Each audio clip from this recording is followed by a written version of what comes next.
आज हम लोग clocked SR flip flop study करेंगे।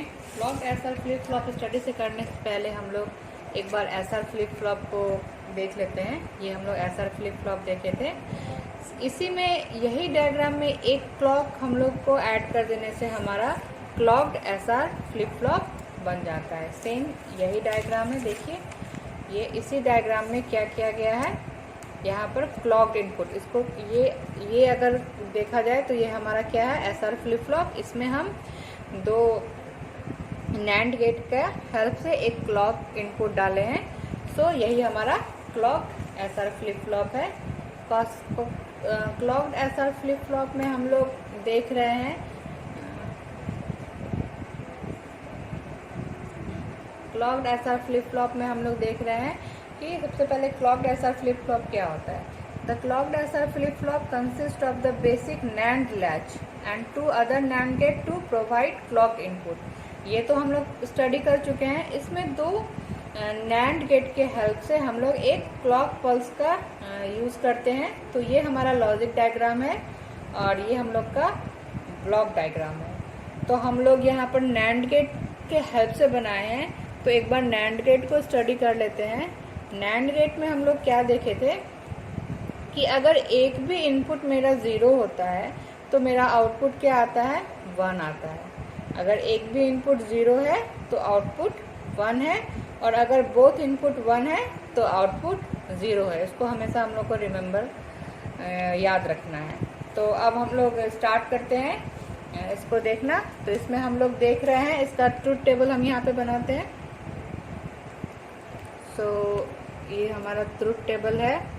ट्रुथ टेबल में क्या क्या है, क्लॉक है और एस है, आर है। ये हमारा क्या है, इनपुट है।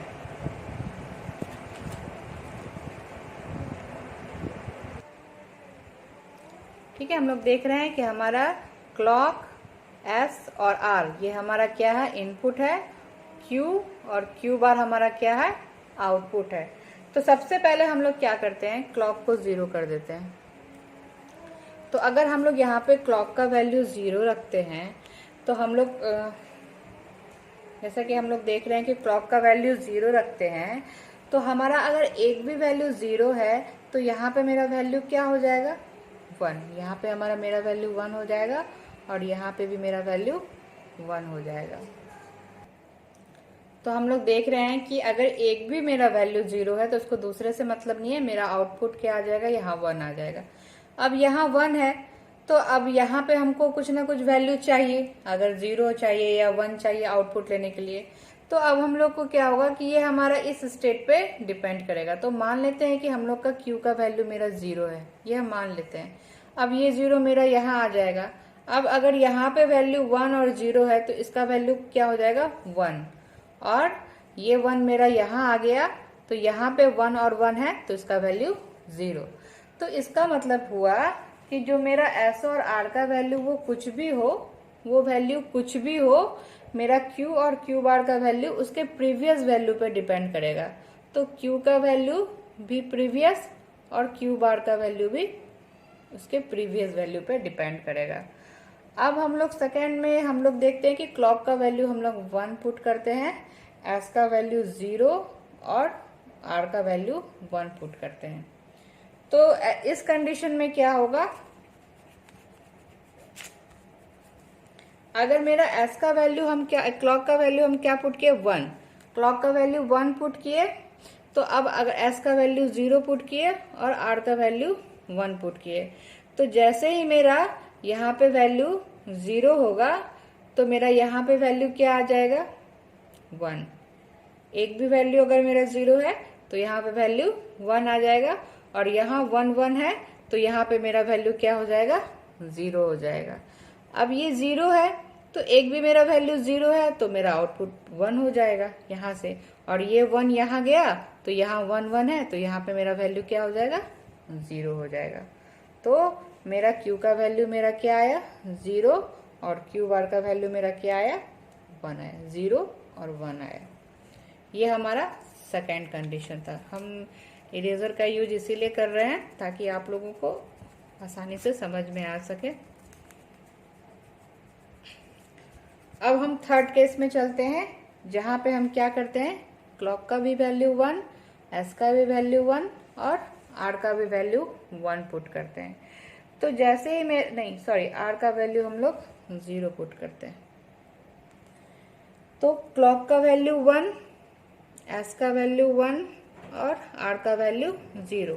तो देखें कि जैसे ही मेरा वैल्यू 0 हुआ तो मेरा यहाँ पे मेरा वैल्यू क्या हो जाएगा, 1 आ जाएगा। और यहाँ पे मेरा 1 1 है तो यहाँ पे मेरा वैल्यू क्या हो जाएगा, 0 आ जाएगा। यहाँ पे मेरा वैल्यू 0 आ गया, यहाँ पे मेरा वैल्यू 0 और 1 है तो यहाँ पे मेरा वैल्यू 1 आ गया। अब इसमें से एक भी वैल्यू 0 है तो मेरा आउटपुट क्या आ जाएगा, 1। और यहाँ ये 1 मेरा यहाँ आ जाएगा तो 1 1 है तो यहाँ आउटपुट का वैल्यू मेरा क्या हो जाएगा, 0। तो यहाँ पे मेरा वैल्यू क्या हो जाएगा, 1 0। तो इस कंडीशन में हो गया। अब इसके बाद हम लोग नेक्स्ट कंडीशन में चल रहे हैं। यहाँ पे क्या है कि हम क्या करते हैं कि क्लॉक का वैल्यू हम डालते हैं 1, एस का वैल्यू डालते हैं 0 और आर का वैल्यू भी डालते हैं 0। तो यहाँ 1 है, एस का वैल्यू यहाँ हम 0 डालें और आर का वैल्यू भी 0 डालें। जैसे ही 0 होगा कोई भी वैल्यू, यहाँ पे आउटपुट 1 आ जाएगा। यहाँ पे 0 है, यहाँ पे आउटपुट 1 आ जाएगा। अब इस 1 को यहाँ से, ये 1 को रिजल्ट लेने के लिए ये इसका इनपुट चाहिए जो कि यहाँ है, और इसको तो यहाँ पे हम कोई भी वैल्यू क्या करेंगे, एज्यूम करेंगे। तो यहाँ पे मान लीजिए कि हम वैल्यू एज्यूम करते हैं 0, तो 0 यहाँ आ गया, 1 0 तो यहाँ पे वैल्यू 0 आ गया, और ये 0 यहाँ चला गया तो 1 0, यहाँ पे वैल्यू मेरा क्या हो गया, अगर एक भी वैल्यू 0 रहता है तो आउटपुट 1 आता है। ठीक है, अगर इसका वैल्यू हम लोग 1 मान लेते हैं, 1 कर लेते हैं तो यहाँ पे 1 1, ये 1 जो है ये यहाँ आ जाएगा तो 1 1 यहाँ पे 0 हो जाएगा। और अगर यहाँ पे फिर 0 यहाँ चला जाएगा तो ये 0 और 1 मेरा यहाँ पे 1 हो जाएगा। तो सेम ये भी पहले वाले कंडीशन में यहाँ पे Q जो है वो प्रीवियस वैल्यू पे, यानी कि प्रीवियस वैल्यू का मतलब जो भी मेमोरी में पहले से फिट है उस पे वो डिपेंड करेगा। अब मेरा लास्ट कंडीशन आ रहा है जिसमें हम क्या करते हैं कि तीनों का वैल्यू 1 पुट करते हैं। तो मान लीजिए क्या कि इसका वैल्यू, क्लॉक का वैल्यू भी 1, आर का वैल्यू भी 1 और एस का वैल्यू भी 1। तो जैसे ही 1 होता है, यहाँ पे 1 1 हो गया तो यहाँ पे वैल्यू कितना आ गया, 0। यहाँ 1 1 हो गया, यहाँ पे वैल्यू आ गया 0, एक भी 0 तो यहाँ पे वैल्यू 1 आ जाएगा, एक भी 0 यहाँ पे वैल्यू 1 आ गया। तो अगर हम तीनों का वैल्यू 1 1 और 1 डालते हैं तो ये भी वैल्यू 1, ये भी 1। तो ये जो हमेशा Q और Q बार एक हो सकता है, कभी नहीं। ये Q जो है हमेशा Q बार का अपोजिट होगा, इसलिए ये क्या हो गया मेरा, इनवैलिड। ये मेरा क्या हो गया, इनवैलिड टर्म हो गया। तो यही हमारा था क्लॉक SR फ्लिप फ्लॉप।